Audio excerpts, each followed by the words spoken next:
Folks, it's happening. It's happening, folks. Trump's lawyers, they know it's happening. Tomorrow, Trump has negotiated with the Manhattan DA, and they've agreed for Donald Trump to turn himself in tomorrow. And that seems to be validated by the fact that Donald Trump has now arrived in New York City. Will remain, according to reporting from CBS News, until he has to show up tomorrow for his arraignment at a New York City court. We want to bring in now CBS News national correspondent and our fellow co-anchor of the midday, Errol Barnett. He is there outside of LaGuardia as we are seeing the former president's plane land right now. Now, this is, of course, just a segment from a larger one, but I just want to point out to you guys that the plane has landed and that, yes, indeed, Donald Trump is in New York City to turn himself in to authorities. Come on. Come on. Come on. Come on, load. I know you can load. You can do it. I believe in you. I don't know what the issue is. Is it... Do I have a tab open that's like preventing this? Like, what is the deal here?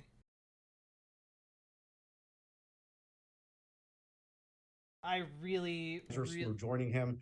Chris LaCivita, Susie Wiles, those are essentially his campaign managers, if you will. Ready to bring him from here at LaGuardia to Trump Tower, and viewers. We keep trying to guess. Notably, there are no waves, no crowd to greet him. So a different type of scenario than the former president is accustomed to. So he is in New York City, folks. Have we converged with the good timeline? I don't know. Too early to tell, honestly. But interestingly, his lawyers are now fighting against the idea of cameras being in the courtroom. And frankly, I feel like this is one of the few times where I feel like cameras should absolutely be in the courtroom.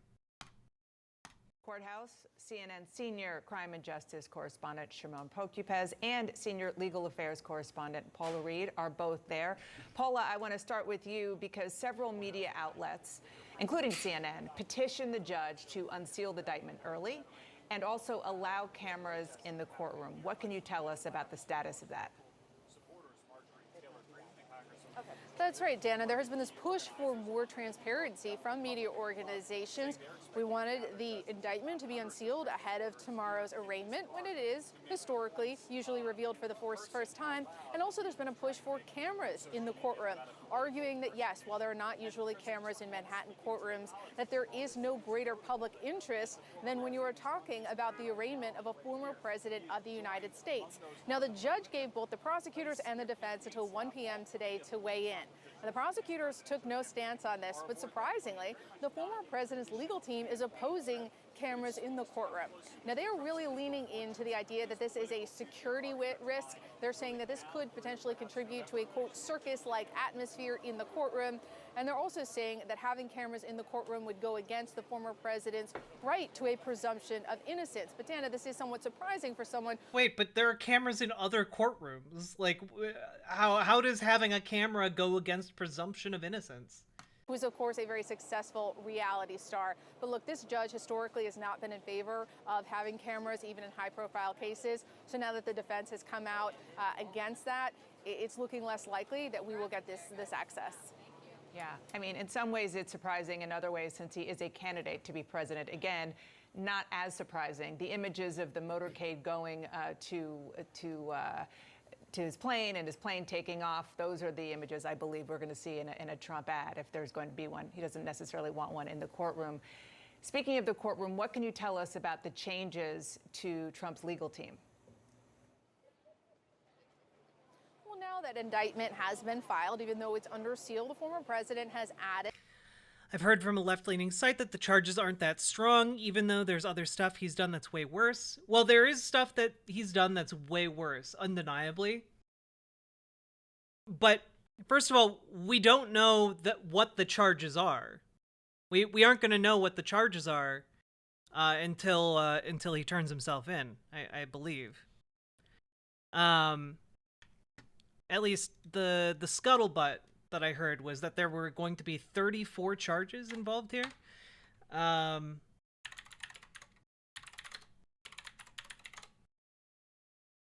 Do we know what they are? Yeah, none of them have been read yet, so we do not know what they are. What I will say is that given a grand jury was convinced to pursue these charges, despite testimony from all sides, I would say that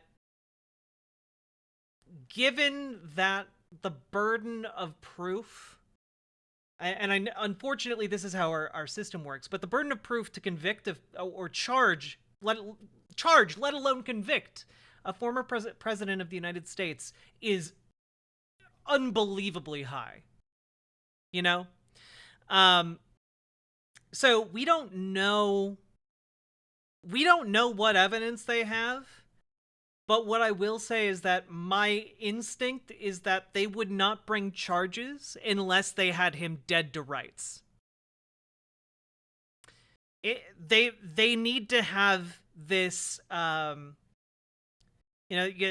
old saying, if you come for the king, you better not miss. They better have it absolutely locked down.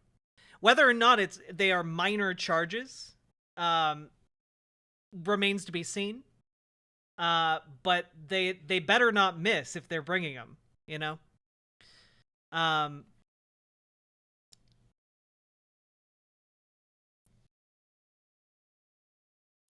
Usual take is the grand jury is 95% sure or better to go ahead in the past. Yeah. So,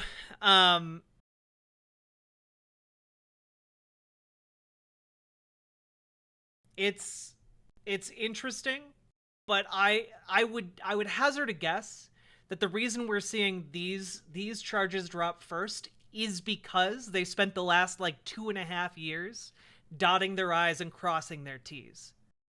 If this was anyone else, these charges would have dropped much, much faster. But they spent the last couple years putting together these charges.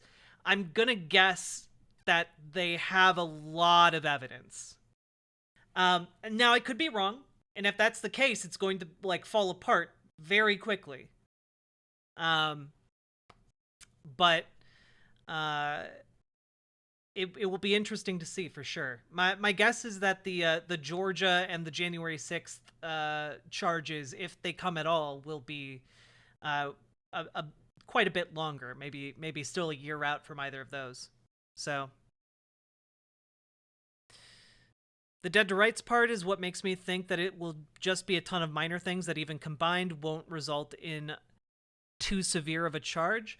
Well, so some of the rumors that have been swirling around about this indicate that what they might do or might have done it for the charges presented to the grand jury was to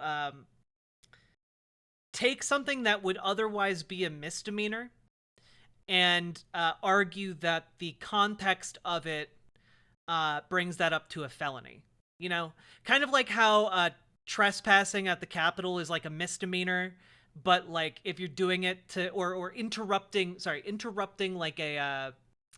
an official proceeding is a misdemeanor in most states and in the U.S. Capitol building. But if you do it to try and stop the peaceful transferal of power via our democratic processes, that misdemeanor gets bumped up to have much harsher sentencing, Kind of like a testing of the water. Can we get him on anything, even this smaller stuff? Well, no, that doesn't make any sense at all.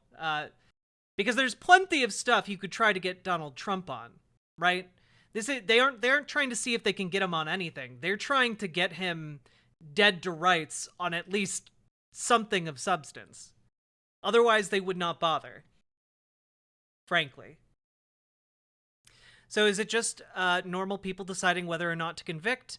How do you find someone unbiased about Trump? Well, that's a good question. I don't know how grand juries are selected in New York City. So that I just don't have any idea about.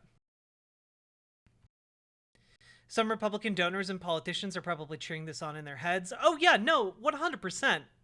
The main issue though is Trump is stuck being their guy even if he's in prison. You know, there's no one else.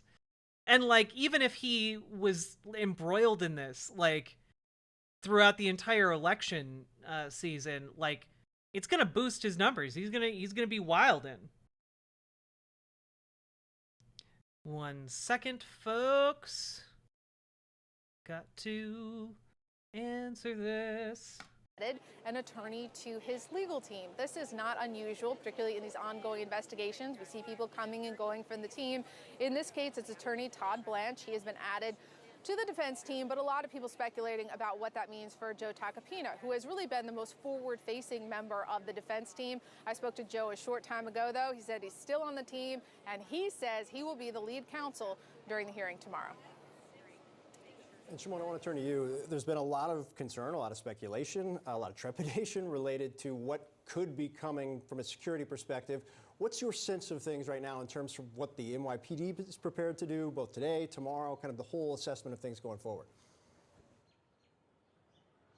Well, Phil, certainly securing the former president, making sure he gets inside the building here behind us, that's going to be the #1 priority, getting him in there, making sure no one tries to interrupt the proceedings. But the issue now is, like, if they're not going to have Phil cameras in the courtroom, every image that we could possibly get of the former president is going to be important. And one of those images could come here on Hogan Place. This is where the district attorney's office is. This is where we expect the motorcade with the former president to drive down.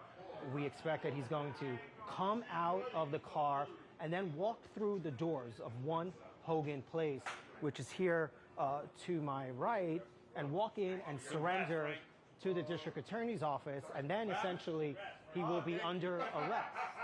And at that point is when the arrest processing, the fingerprinting, all the paperwork that comes along with that will take place. But he will walk into these doors. He will be met there by district attorney staff, the investigators on the case.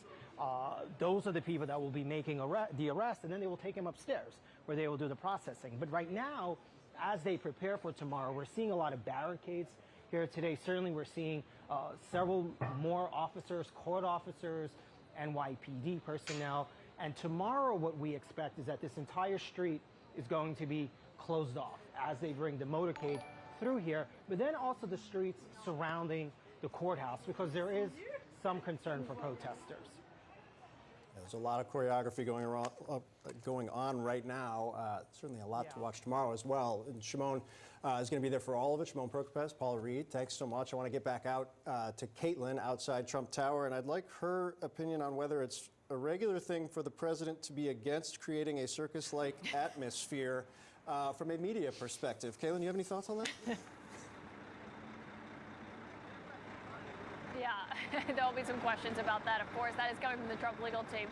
We should know we are here outside of Trump Tower, just a few blocks away from where Shimon is. We have CNN's chief national affairs correspondent, Jeff Zeleny, and CNN senior legal analyst, Ellie Honig, both with us.